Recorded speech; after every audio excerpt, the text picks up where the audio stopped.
Today on Rappler, America re-elects Barack Obama as its 44th president.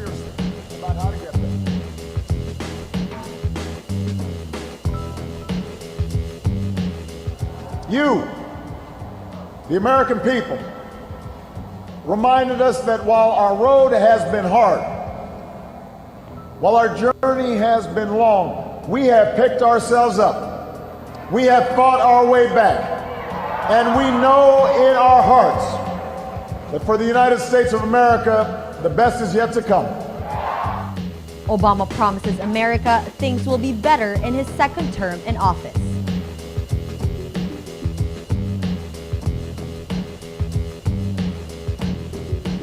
And the pro-Aquino black and white movement is disqualified from the party list race.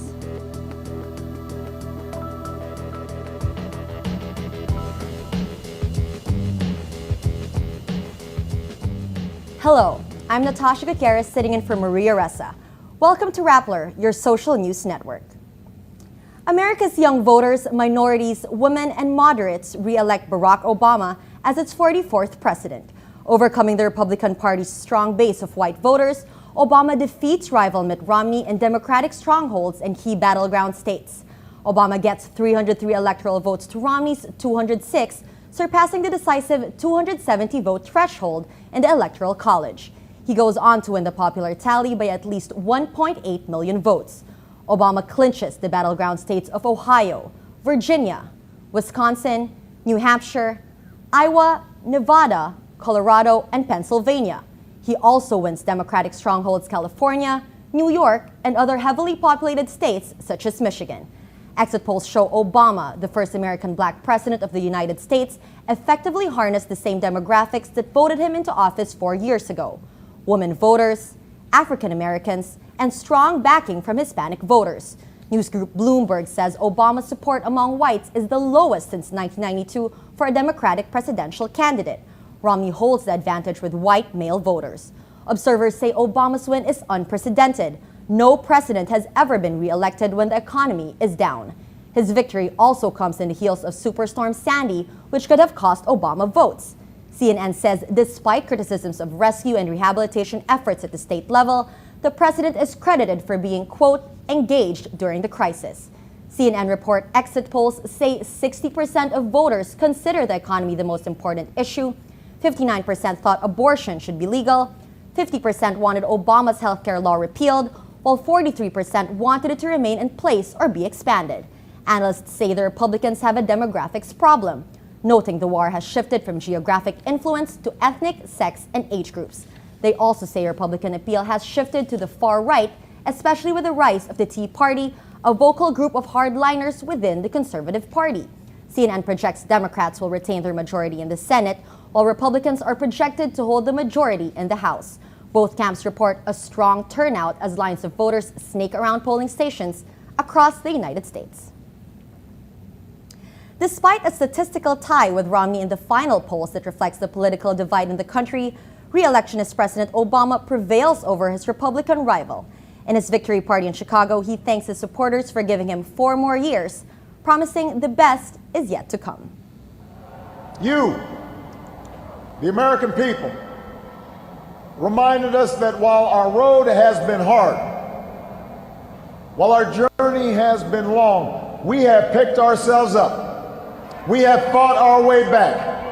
And we know in our hearts that for the United States of America, the best is yet to come. Obama reiterates his campaign promise of equal opportunity for all, but says the path will not be easy. He urges Americans to work together regardless of party affiliations and individual ambitions. That's where we need to go. Forward. Now, we will disagree, sometimes fiercely, about how to get there. As it has for more than 2 centuries, progress will come in fits and starts. It's not always a straight line. It's not always a smooth path. We are greater than the sum of our individual ambitions, and we remain more than a collection of red states and blue states. We are and forever will be the United States of America. In a light moment that draws cheers from the crowd, Obama thanks his wife, Michelle.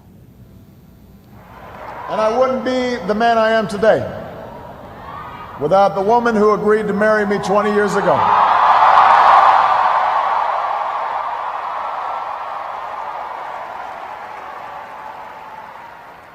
Let me say this publicly, Michelle, I have never loved you more.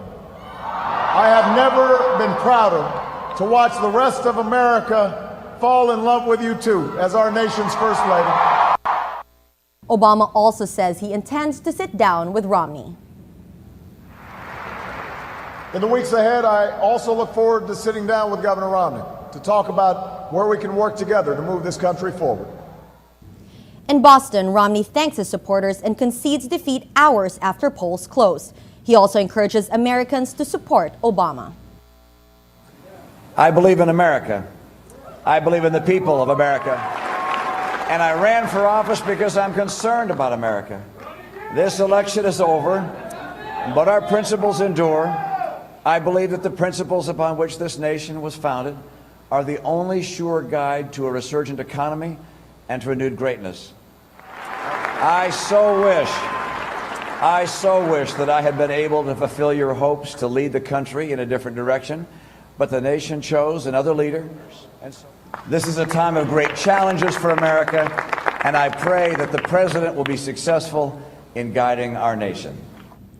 Romney's speech comes slightly later than expected. His camp initially refuses to concede, hoping he could still win Ohio. Obama's win ends months of intense campaigning that casts him in the role of America's savior, the leader that prevented the slide into a second Great Depression. He also claims credit for ending the war in Iraq and killing Osama bin Laden. Romney sought to win over voters frustrated with the slow pace of economic recovery. He says the president had ran out of ideas to solve the unemployment problem. In an email blast before his victory speech, President Obama thanks his supporters. Rappler's Carmela Fonbuena reports from Ohio. President Barack Obama stays another 4 years in the White House. In the end, Governor Mitt Romney's momentum was not enough. Before his speech in Chicago, President Obama sent an email to all his supporters. We received a copy of this because we've been covering his campaign events in Ohio, and we've been included in the email blast. He said in the email that his victory wasn't fate. It wasn't an accident. It was because of the support of the American voters who chipped in $5, $10 to his campaign. He also said that there's a lot more work to do and that he's going to honor their support. Major media organizations, international and here in the US, we've prepared for an all-nighter and we didn't expect to go home this early. Romney put up a good fight, but in the end, winner takes all in the Electoral College. This is Carmela Fonbuena, Rappler, Columbus, Ohio.